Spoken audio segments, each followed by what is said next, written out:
Welcome, everyone. Thank you so much for joining me today. I'm Deborah Eckerling, author of Your Goal Guide and 52 Secrets for Goal Setting and Goal Getting, and creator of the Deb Method for Goal Setting Simplified.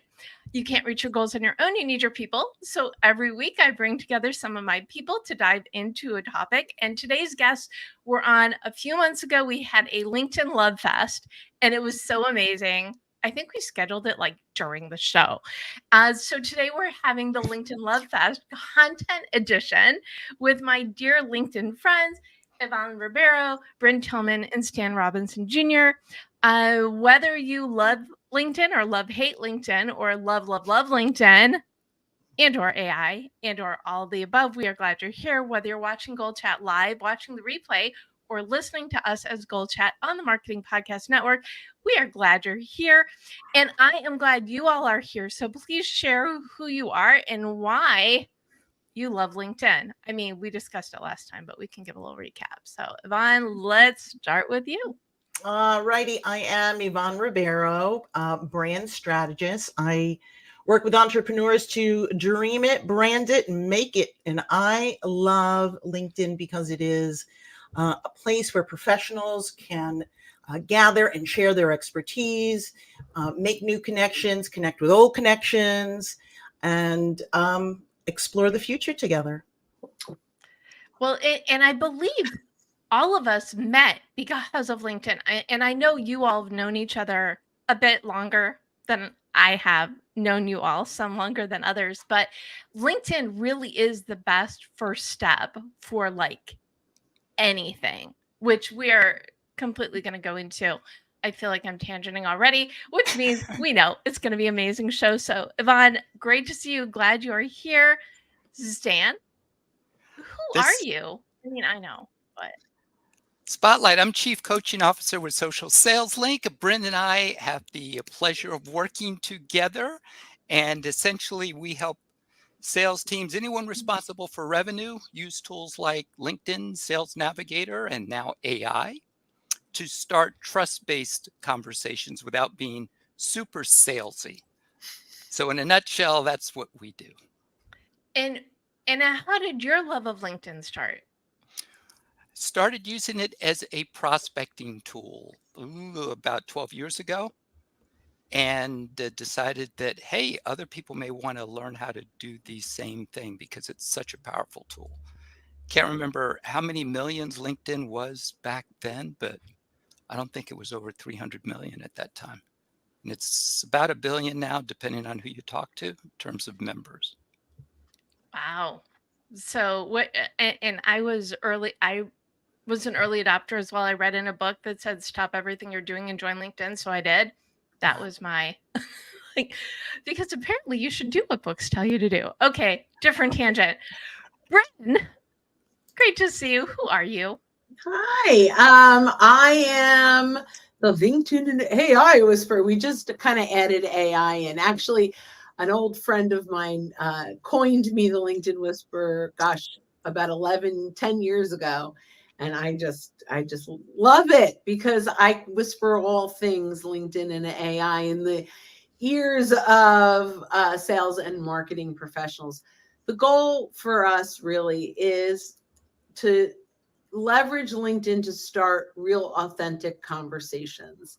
And we have found that leveraging AI the right way has been a huge help in marketing content, in messaging, even in profile branding. It has been an absolute game changer because where sales people did not have the time or resources to write, but they have a subject matter expertise, we can now help them take their transcripts from calls with prospects and with clients and turn that into real thought leadership.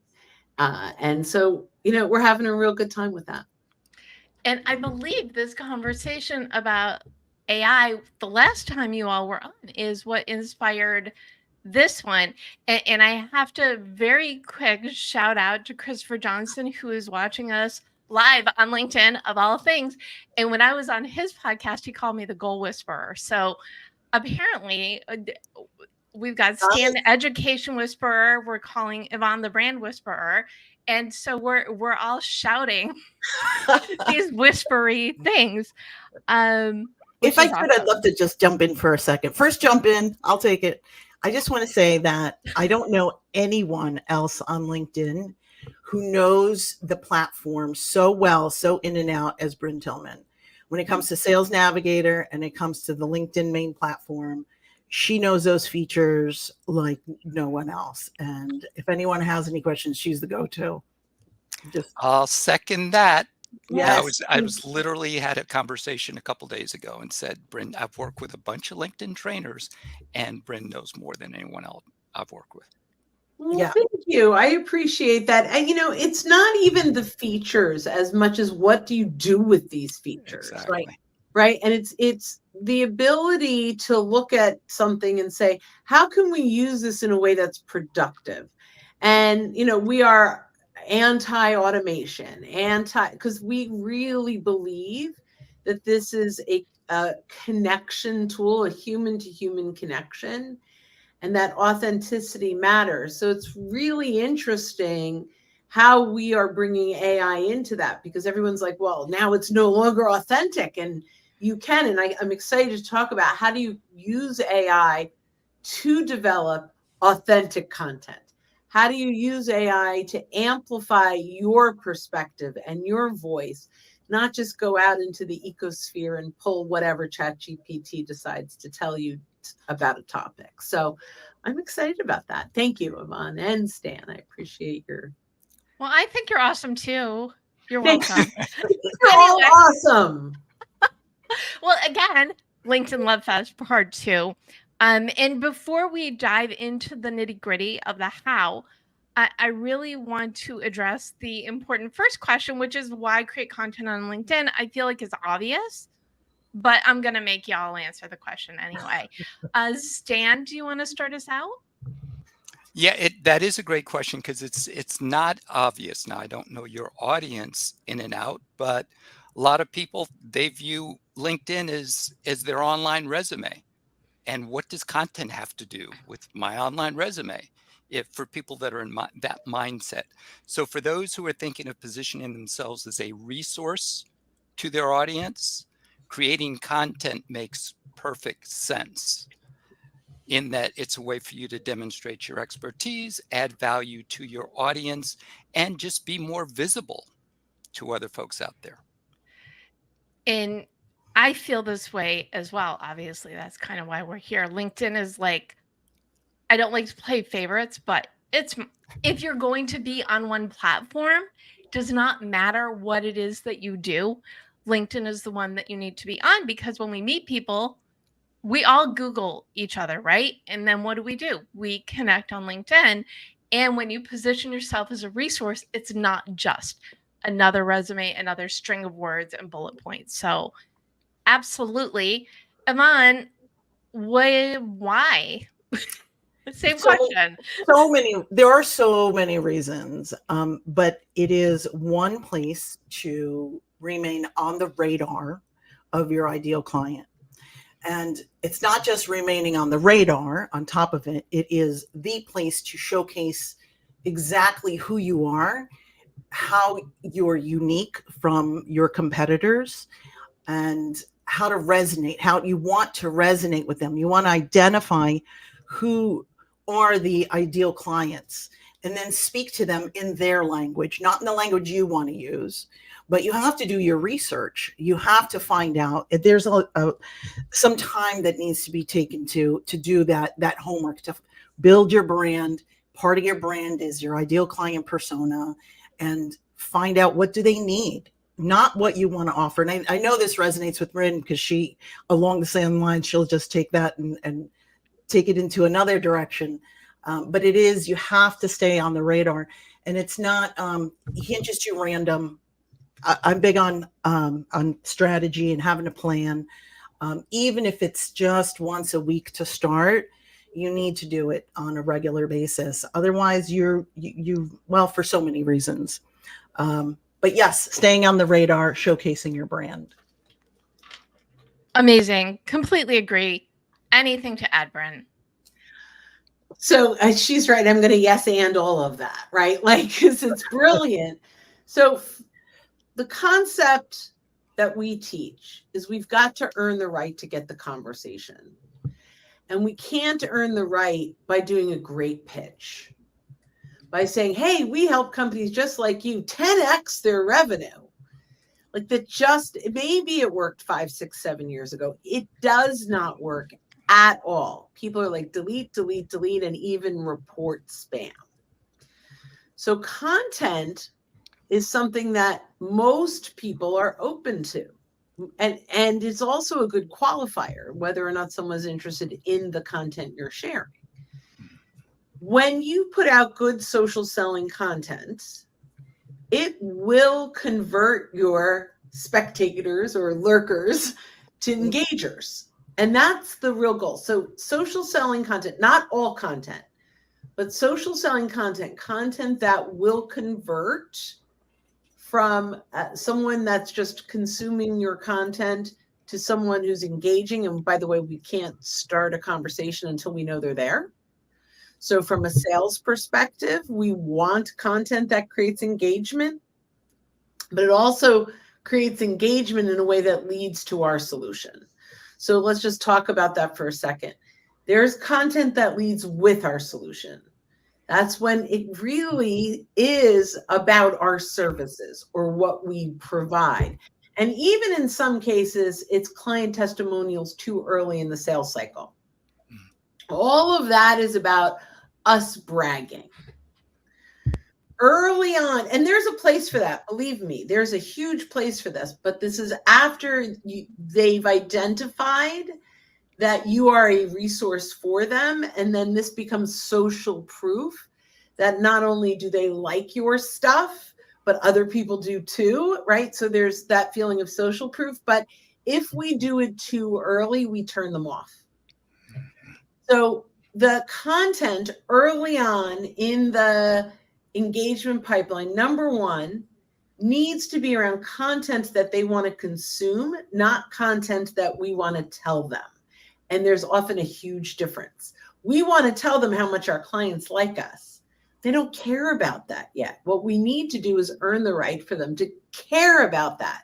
And the only way we can do that is to hit these 5 points from a social selling. Again, I'm going to say, this is not all content. There's tons of content. There's events. There's personal milestones. There's, hey, I'm at an event and I just learned this, and pictures of PowerPoints from the stage. Like there's tons of content. But social selling content needs to hit 5 points. And Ivonne and Stan, I think, both hit some of these, but I'm going to put them in what I think is the order. Number one, it needs to resonate with your buyer. They need to look at this and they need to say, this content is for me. That's the scroll stopper. There's too much noise out there. If they do not resonate with it, they don't stop. The second thing it needs to do is it needs to create curiosity. So it's for me and I'm interested. 5 mistakes HR managers make when hiring salespeople. Whatever, right? Like, I'm an HR person who hires salespeople, and now I'm curious, what are the mistakes they make? One sentence hits that. The next thing that it needs to do is teach something new. If it's all ho-hum, if I have 5 mistakes and those 5 mistakes have been in the marketplace for the last 20 years and everyone that hires salespeople knows these mistakes, that does not earn you any right to do anything. So the insights that you provide in that social selling content needs to teach something new. That, number 4, gets them thinking differently about their current solution. I wonder how that would work in my company. Oh, I think we're asking that question. And now I see we really shouldn't be, right? And so once you get, if one of those 5 like connects with them and they're like, oh, how's that happening in my company, in my situation? Then number 5, which is create a compelling moment, whether it's a comment, a connection request accepted. Maybe they ask you to connect. Maybe they visit your profile and you see like there's a compelling moment that is created because of that conversation that we can now start a conversation because we know who they are is the big win. So I know I just like went on and on and on, but in the way that we teach social selling content, if it doesn't hit those 5 points, it's not necessarily content that will create those conversations that will earn you the right to get those business conversations. I love the long answer, and I'm going to yes and it with a yes and but. What about it? And I'm thinking of this, I help people with goals. I do goal workshops, goal strategy, book proposal strategy. I do all of those things, but I'm also an author with an upcoming book. So can we use the social selling methodology to entice readers? Does it work in that way as well? Oh, 100%. That's an and. That's not a but. Oh, great. So no, that's absolutely great. Like if you start sharing quotes, so this is what I'd recommend. Grab 30 quotes from the book and then have a page number that quote is off of. Brand the quote in your book look, and then say page 41, page 72, page 19, and the quotes are on there. There's a QR code that leads back, and I'm okay leading to the full book. As long as it's not screaming buy my book, right? But it could say, quotes from book name. Now I know you're quoting people in that book, right? So you tag them in the photo, you mention them in the post. And so, for each of those quotes, so they're not all your quotes. A lot of them are quotes from the people you interviewed. Including you. Including me. So, and I do have to add, so Brynne is one of the 52 secrets for goal setting and goal getting. And the secret is there are actually 60 secrets in the book. And Brynne is in the networking section, but I have not memorized which tip she is at this point. Anyway, but this is what I've been doing is getting ready to tease the content. And I have other ideas. I'm going to add that to my ideas because the idea is to engage people and get them wanting to learn more. Yeah. And you can have different calls to action. They don't all have to be by the book. You can have a link to the book at the bottom. Just don't make it overly sales. It will frustrate people if they want to buy the book and they can't find the link. So you want to make sure, and I get that all the time. There's a gentleman in my network who's doing stand-up comedy in New York on September 28th. And he tagged me in the post. And I'm like, where's the link? How do I register? That's frustrating. And I'm still going to go. And then I'm going to make fun of him for it. Okay. And is this Jeff? Yes. Who is also in my book. Okay. Well, I'm going to go. I'm excited. But I love this as another example. And I'm giving Stan and Ivonne a minute to think of other beyond traditional selling of services, other ways. But for an event, for a performance, for a book, here's where you can learn more. And also here's where you can buy tickets, the book, what have you. Well, and the key is that the content in the post earns the right for you to offer that there's enough value that they want to buy the book. Right. But if you just put out, yay, here's my new book, only the people that already love you will buy it. Which they'll buy it because they love you. But you're not going to attract new people that want to spend $30 or whatever, 25, whatever your book is, until they understand the value of the book. And then once you suck them in with giving them tons of value, like quotes from the book, and you talk about the process of interviewing people and why you decided to go this route and all those things. And now they're like, oh my God, there's so much expertise in this book. This is crazy. I need to invest in it. But they're investing in it because you earned the right through the value you gave them. Well, and the thing that extra that I love of what you just said is because it is 52, actually 60 secrets for goal setting and goal getting. But I love the idea of sharing quotes that aren't necessarily the tips, but the value that comes from the tips. Great. Awesome. Thank you. So, Ivonne, is now a good time to talk about TikTokification, or do you have a different example you want to give for this? And you are muted, my friend. Yes, I muted myself. All I got's an octopus. Yes. So before I mention TikTokification, I can't say it 10 times fast. I do want to say I want to just touch on the fact, and I love formulas. I'm all about formulas. I love processes. Brynne knows we work close enough to know that I've been told process. I'm the process queen. Queen, yes. So, and the tangent queen.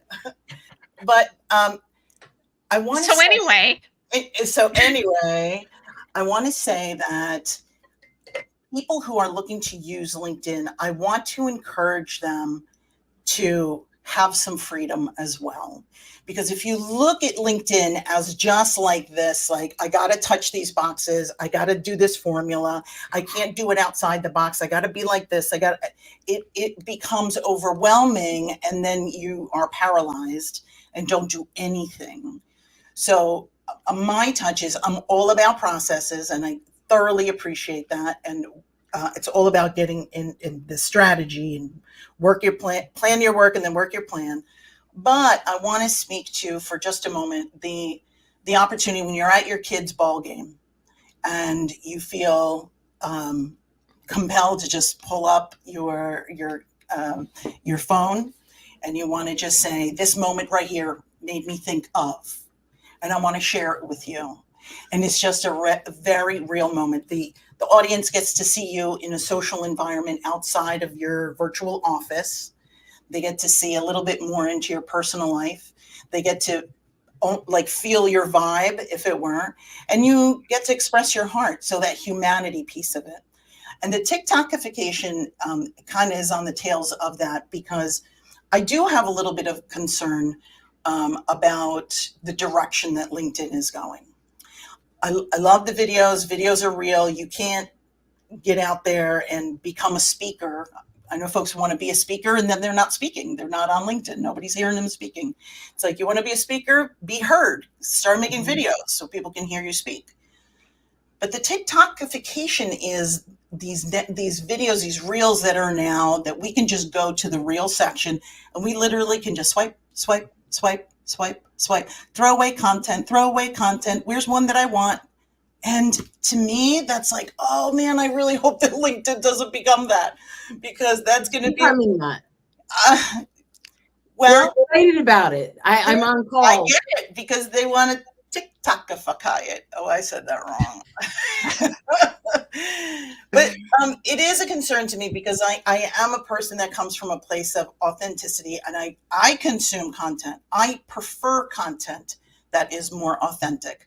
I don't necessarily prefer content that feels like it's part of a formula, because it all starts to look the same. But to Brynne's point, it needs a point. You just can't be random about it. You need to be deliberate about what you're doing, but at the same time, allow yourself some freedom to step outside the box and throw in some wild cards. So I 100% agree with that. The one thing, that's why I really specified this is the social selling content. Sure. Much, yeah, there's so much other content. There's the humanization content, the connection, 100%. Yes. We are focused on social selling, right? Like it's not even brand amplification as much, although we do some of that. It's really about starting the conversations for business, right? Starting those trust-based conversations without being salesy. So that's why we hyper focus. And that's why I just want to say, I 100% agree with you. All of that has to be part of the mix. Part of the mix. Absolutely. Part of the overall strategy. And Mhm. Oh, and I would actually agree, because I was asking for out of the box, not just the social selling, but other ways in which to use that sort of methodology to share who you are and connect with people. And I think your sharing the real moments is a huge part of it, because when they like you and they see the other kinds of content, they're going to be more invested in it because they are more invested in you. And you. So I think it Buy from people. totally. Yeah. What were you saying, Brynne? I talked Oh, over. people buy from people. Yes. Yeah. And I'll let you finish your thought, Ivonne, and then we have to let Stan speak. He's a brave man I'm being on with 3 ladies. I'm fascinated by the TikTokification of LinkedIn. I'm so proud of myself for being able to Oh, say you that. said it better than I did. The Ivy League education. It is. Talking slow. Yes. So the only other thing I wanted just to add to that idea and conversation is that because my audience, they're aspiring entrepreneurs for the most part. They're not folks that are, these are not mid-sized companies that I speak to. I'm speaking to aspiring entrepreneurs, folks that are taking, they're creating a side hustle, or they're taking their side hustle to be their main source of income.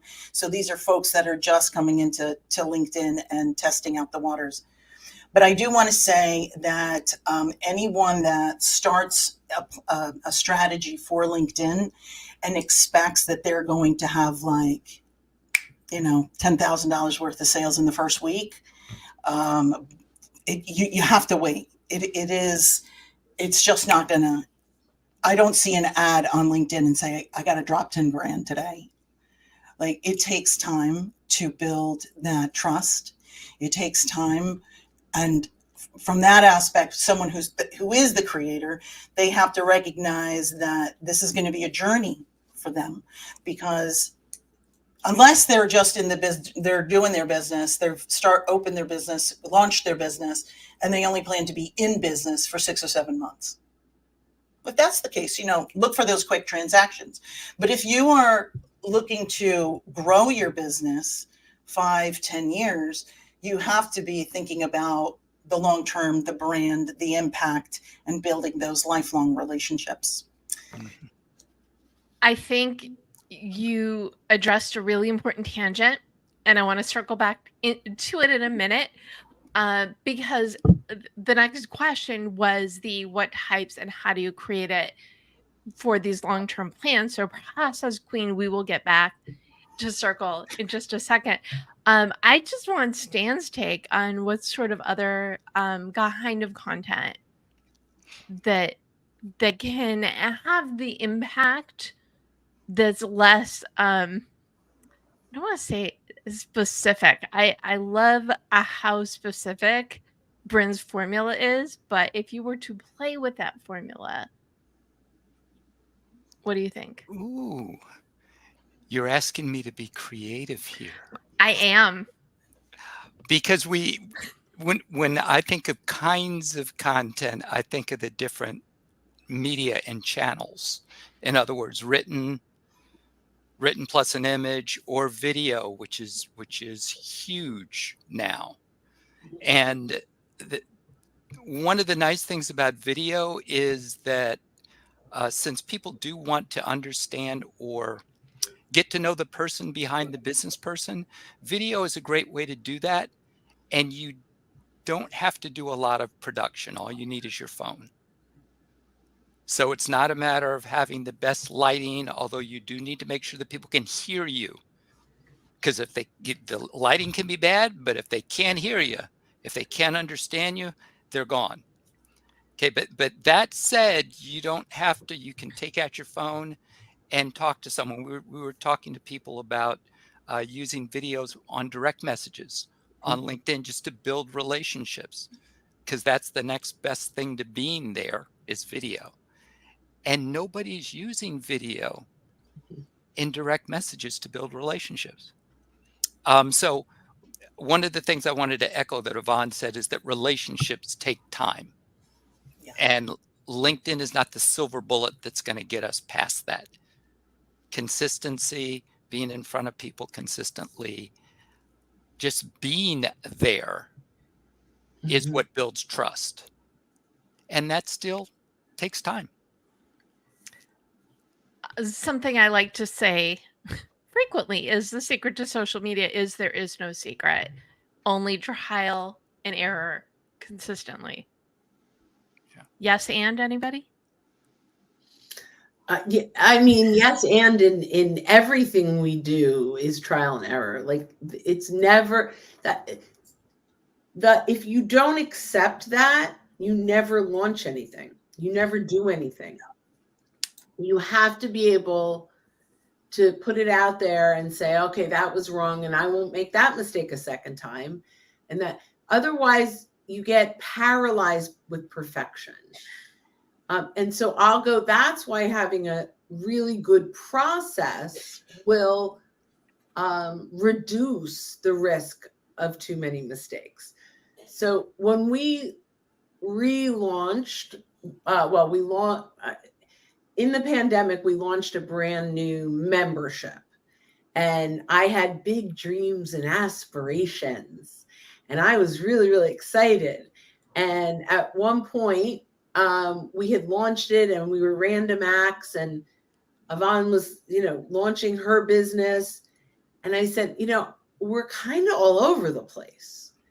And she came in and she helped us set up teamwork and processes. And we happened to have an amazing, I call her our boss, but like Kath, who runs our whole company, and she runs all the processes.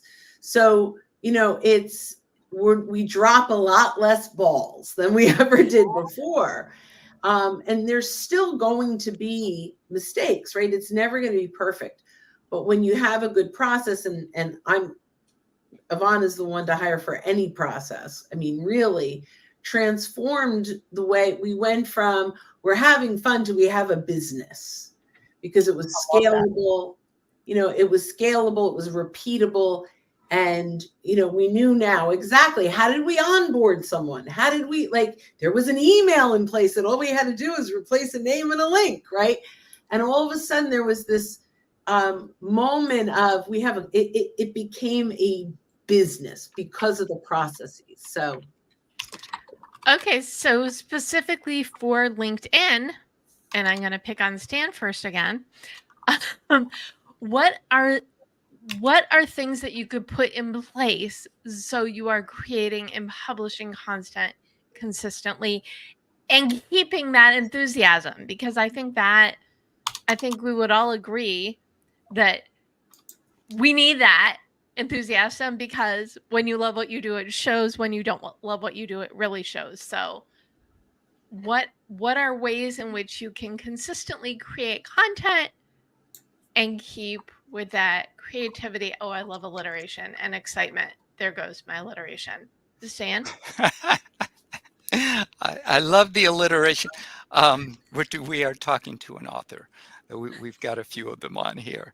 But content calendar, that's still something I'm working on myself, but as Social Sales Link, we have a content calendar in terms of mapping out in advance. What are the topics that I want to cover in content? The other one is a calendar in terms of putting content creation on your calendar and blocking out time to do it, because otherwise a lot of times it just doesn't get done. Other things, just the urgent crowds out the important. So those are two things that come to mind just in terms of consistency, both kind of process, going back to what Ivonne was talking about. And I'm gonna go to Ivonne next on this.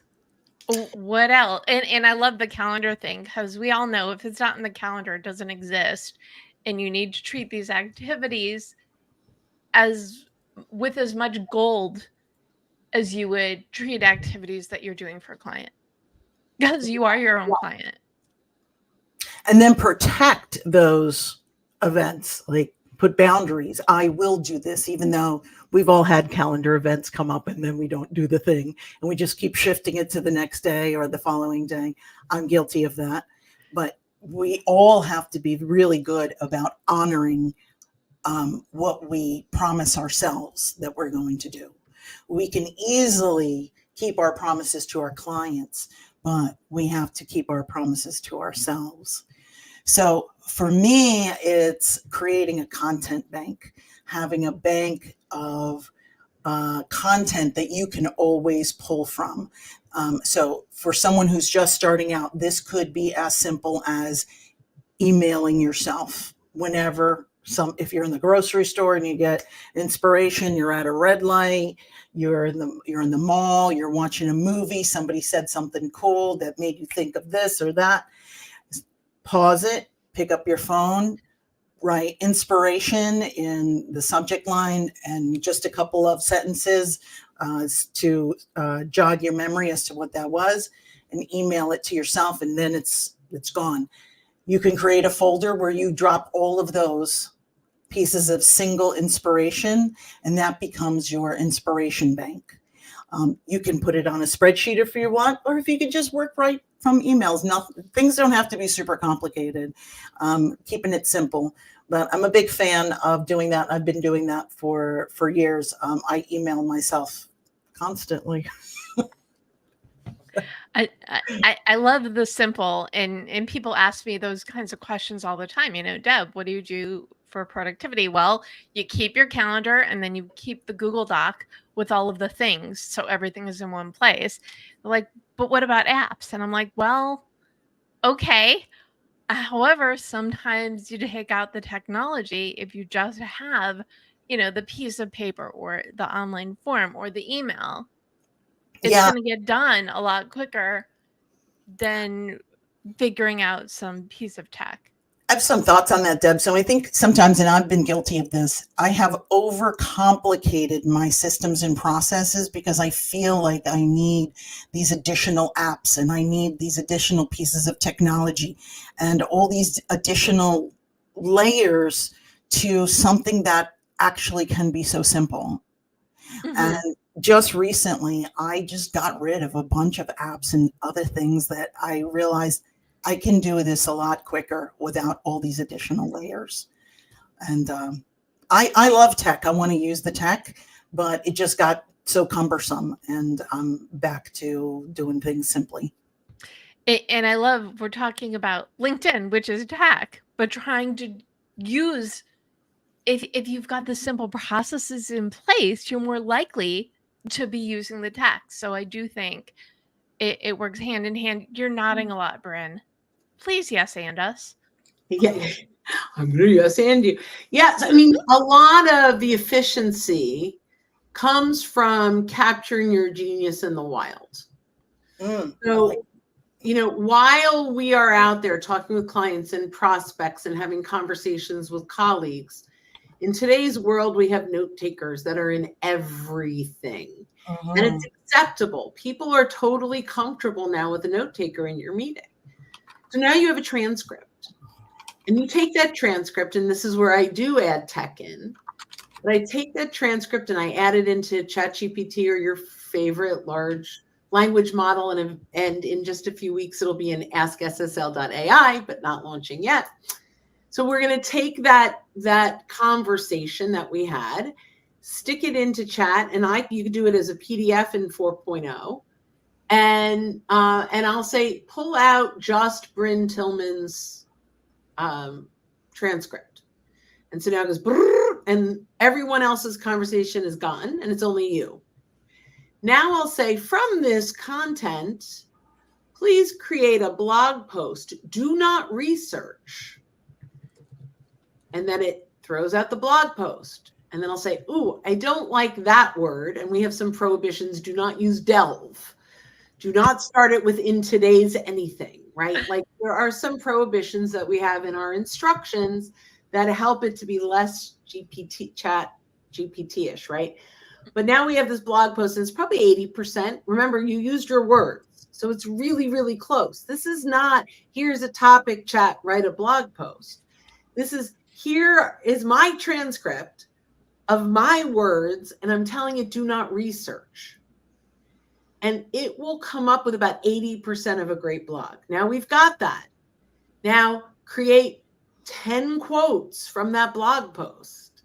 And now I can use that, and I can actually put it into an Excel spreadsheet, upload those quotes into Canva, and import them in 10 seconds.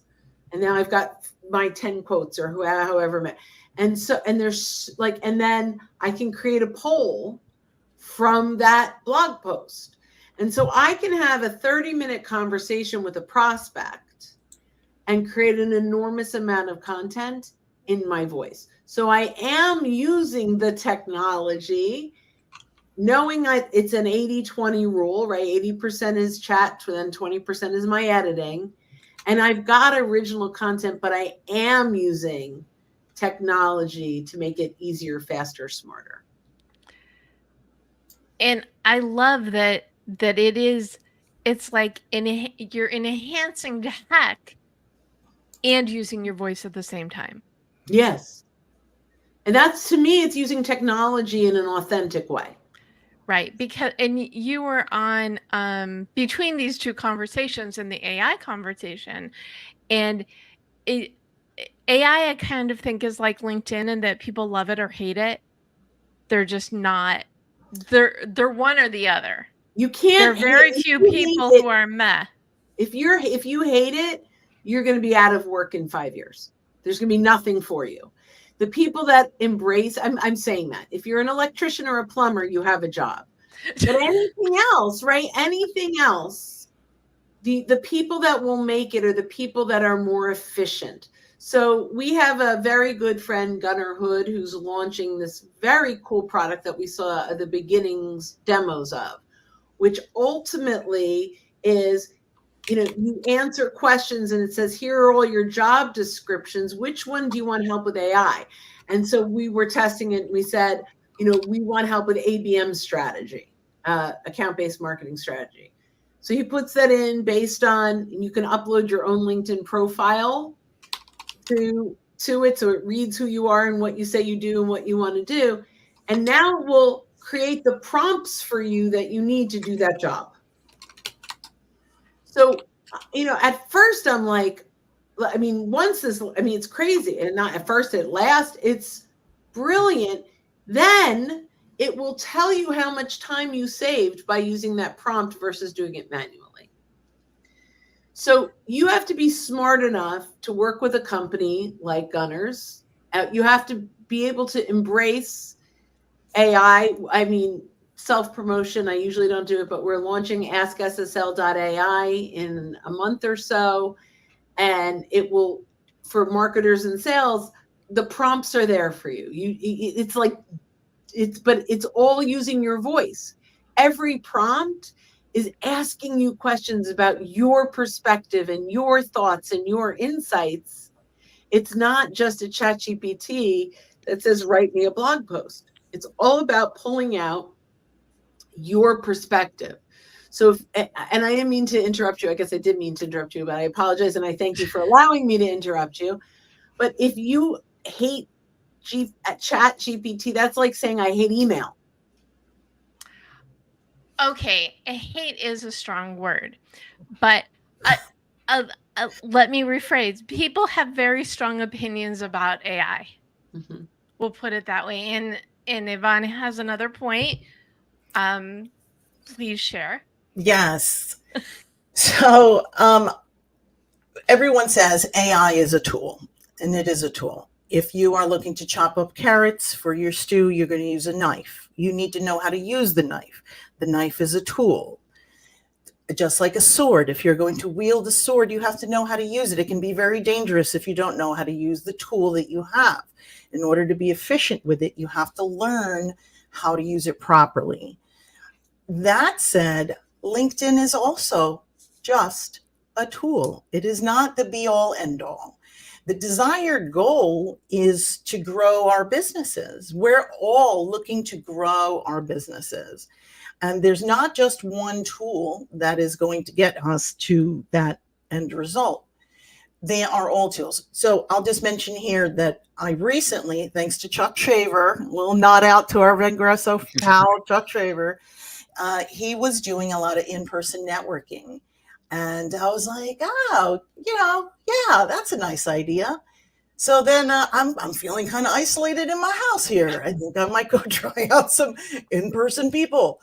So I did. I started going to networking events, and it has been absolutely life-changing. Networking in person is another tool that you can use, another avenue to grow your business. And actually, if you do both, if you're meeting people face to face, putting your hand on their shoulder, looking deep in their eyes, having a conversation, maybe even having a hug, and then you meet them online, you are now at a deeper relationship and a deeper level of trust for doing business.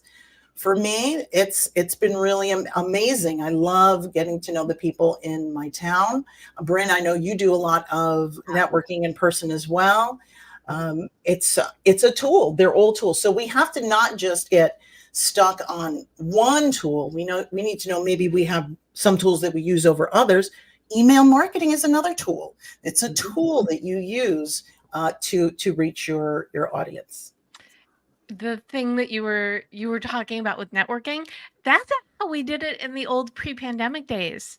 We would meet people in person and connect online, and then for a while it was we would connect online and online and online and online, and now it's the other way. You get to meet the people in real life that you only met virtually, and the three of you, we met because of we're in different parts of the country, but we get to hang out and have these kinds of conversations because everybody is now embracing this tool called technology that's making life and business just so much easier.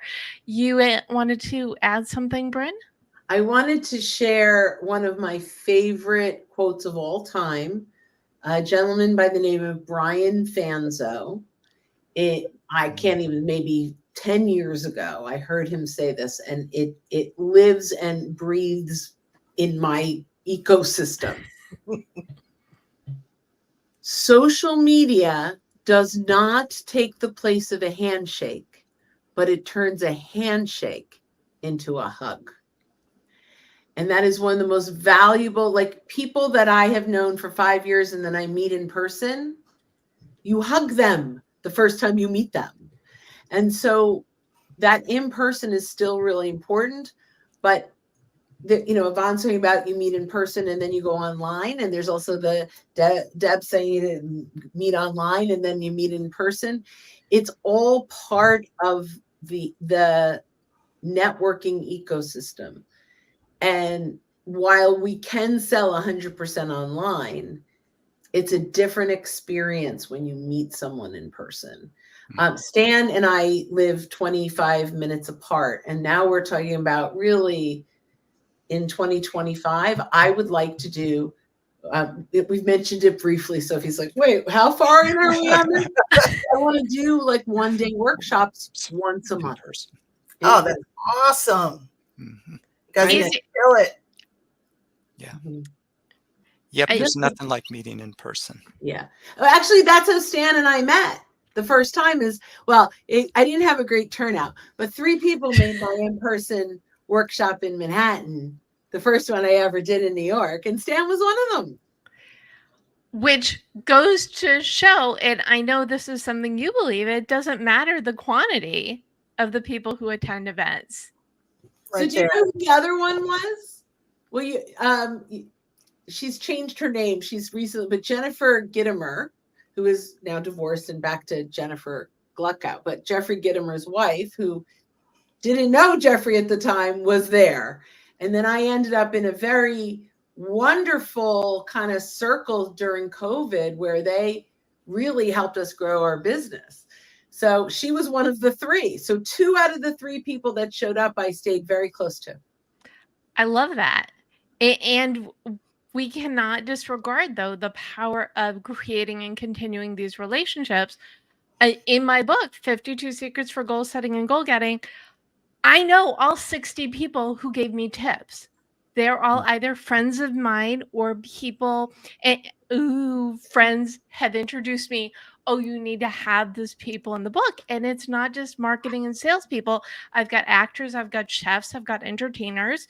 And some of them are, you know, this person? Yes, because my network is full of high quality people, and we are all about elevating everybody else, which is why I do this show. You can't reach your goals on your own. You need your people. And usually, with the exception of these fun panels where it's on purpose, my guests don't know each other and then they leave friends. So you never know what's going to happen when you put different people and personalities together. But this is how we create the magic to elevate everybody into the business, the life that they love, et cetera, et cetera. And Stan lives in the town that I lived in when I was in elementary school. Yeah. You went to elementary school in Linden? Linden, yeah. Linden How did I not Public know School that? number 1. School My number mother grew up one, in right Linden. Number on 1. Wood Avenue. Oh my Yes. goodness. Wow. Great town. Yeah. Almost everyone knows someone from Linden. It's amazing. One Yes, one please. real quick thing, not as bright and shiny as some of the other things that we're talking about, but in terms of LinkedIn content, Thank and you for tools. bringing us back to the topic. Now, just a reminder that in terms of time saving, you can schedule your posts. So we're talking about, okay, what are ways so people can maximize their time, make their lives easier? You can schedule posts now, because once upon a time, you could not do that on LinkedIn. You had to use a third-party tool. But now LinkedIn has caught up, and we can now schedule posts on LinkedIn.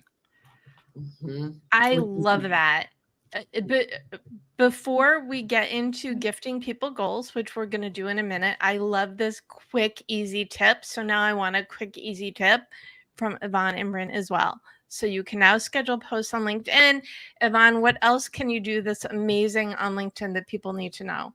So I love that. Thank you, Stan, for bringing that up, because I think that really helps people not feel so bogged down. My tip is really on the follow up and follow through. I think that is such a vital aspect to a LinkedIn content or any kind of social media content or any strategy, any plan you got. You need to follow up and follow through, and follow through are different. So follow up is the very short term with each person. People that like your posts, people that comment on your posts, people that send you a message, people that raise their hands. Don't just let them disappear into the background. Have some sort of follow-up process where you keep touching back with these individuals. And the follow through is just keeping them in the loop until they're not in the loop. And this is an old sales saying that's a little rough, but it's true. Brynne might know what I'm going to say. It's follow up until they buy or die. And it sounds kind of rough, but in essence, it's you need to, if someone has interest, you need to understand that they have things in their life that are going to pull them away from maybe the interest that they had at one point. Just because they're not following up with you does not mean that they're not interested anymore. So you need to keep them in the loop and have a process for that. Awesome. So true. Okay, Brynne, quick tip, and then we're going to go into goals. Yeah. So first I'm going to say we call that nurturing now. It's a little softer, but it's the same. Softer. Just a little softer. My quick tip is ring the bell of your prospects, networking partners, the people that you want to stay in front of. So if you are a first degree connection to someone, there is a bell that's at the bottom right of their banner. When you ring the bell, you will now get notified when they share content and they're engaging on content. It gives you an opportunity to engage with them. It's a trigger to engage. If they are not a connection and you follow them, the bell will show up. This is an excellent way to create engagement without having to hunt for it all the time. The key is, if you are looking at your notifications and you ignore someone's content 3 times, unring their bell, or you're going to end up with too much noise. And if you look at their content 3 times and you don't engage, then they're not a high priority. So in the follow-up, follow-through stage, these are triggers to stay engaged with someone. That's just around staying on their radar. It's not even talking about your stuff. It's just a reminder that we're still here. I love it. That's good stuff. Okay, so let's gift some goals. So let's do the ring the bell, all these little tips. Those are like bonus goals. But what is something people can do today, tomorrow, immediately to up level or actually start doing LinkedIn content? I'm going to start with one quick one, which I've said already, is curate your own transcripts. Every transcript of every conversation that you're having, curate those transcripts and pull everyone else out of it. And then everything in there are your words. Awesome. Love it. Ivonne, goal? I would say too, if you don't already have an inspirational content bank process, to create that, whether if it's on a spreadsheet or it's simply you emailing yourself something or on a Post-it note somewhere on your whiteboard. You need to have a content bank, and that would be my suggestion to someone who doesn't have one yet. And if you don't, do it anyway. It's a great idea. Well, it's a great idea. And whichever way that you're going to start, everybody can use a little nudge in the right direction of getting better at keeping their ideas in one place, I think. So rather than getting to your computer that morning and saying, what the heck am I going to post about? Mm-hmm. Well, and I like, because if I get an idea late at night, I will tell Alexa. And that way I'll get a reminder. But the problem is usually I'll do remind me tomorrow, but it's that day, so I won't get it until the next day. So that's the thing that I need to remind myself, to not say remind me tomorrow when I really mean later today. Stan, goal? Goal, if you've never done anything with video, record a video on your phone and send it to a family member or someone who won't bust your chops too much, just so you get it done and you get used to the fact that, oh, I can do a video and I don't look terrible and it doesn't matter. And it gets easier the next time. Can I yes and your goal? Absolutely. I like this because what we talked about before is people are underutilizing video messages. So you're not talking about doing a video message and posting it. You're talking about doing a video and getting used to sending video content via email or messenger, right? See, yes. Awesome. Yes. Just getting used to seeing yourself on video. Nice. Okay. These are all wonderful and such a rich conversation. We're going to have to come up with a what we're going to do for part 3. So we'll discuss that in the after chat. But really, so many takeaways. Where can people learn more about each of you? Ivonne? You can find me on LinkedIn and Ivonne Ribeiro, Ivonne Ribeiro, or you can go to ibrandstrategist.com. Great. And I do put everybody's links and their LinkedIn in the recap, which you can get at thedebmethod.com/blog. So fantastic. Stan, where can people learn more about you? There's going to be a common theme here. LinkedIn is the easiest place to find me. I'm just /Stan Robinson on LinkedIn. Excellent. And Brynne? I'm going to throw a curveball and I'm going to say, join us in our free community at socialsaleslink.com/library. Look at that. You knew. Socialsaleslink.com/library. We have a free community with lots of resources, lots of content. You get to come to a coaching call once a month, all free, really, no strings attached. And you can message me in the community and I'll quickly answer your message, or Stan or Bob Woods. So, yeah.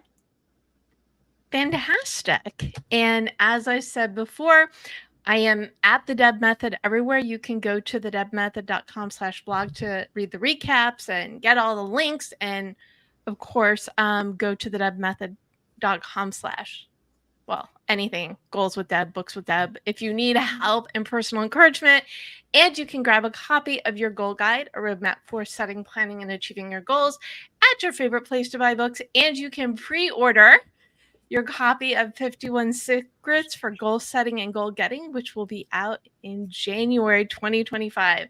I can't believe January. We're going to blink and it's going to be next year. And December will be here before you know it as well. And I am live every Monday at 4 p.m. Pacific on LinkedIn, YouTube, and Facebook. So, and you can subscribe to Goal Chat at your favorite podcast platform. And Goal Chat is on the Marketing Podcast Network. All my commercials? Yes, all my commercials. Thank you all so much. What final thought do you want to leave everybody with? Stan, final thought? Dive into LinkedIn. It is still the world's best professional platform out there. And you notice I just said professional as opposed to social media because there's so many of those. Yes, I completely agree with you. Ivonne, final thought? Follow up till they buy or die. How about follow up forever? Okay. Yeah, that just sounds a lot better. Your lifetime. Yeah. It doesn't rhyme. Yeah, Deb likes alliteration. But anyone who knows me knows how playful I am. I have a little sign behind me, have fun. I mean, it's all in good spirit. So. Well, everything is, and this is why we do. Serious yourself next time, don't worry. Yeah, right. This is why we do this. In last week, we did something on perfectionism and living beyond type A. Even the most serious topics we take with the light hand here on Goal Chat. So, and LinkedIn, it is business, it is professional, but if you're not having fun, neither will the people that you're interacting with. Brynne, final thought. So the final thought is don't post and ghost. Don't put out content and do nothing with it. Chances are you'll get a couple of reactions and maybe 1 or 2 comments. There's the opportunity to get this into the inbox of people and ask them their thoughts. This is creating that compelling moment where we move them from being quiet in the world to actually being to engaging. So I reach out.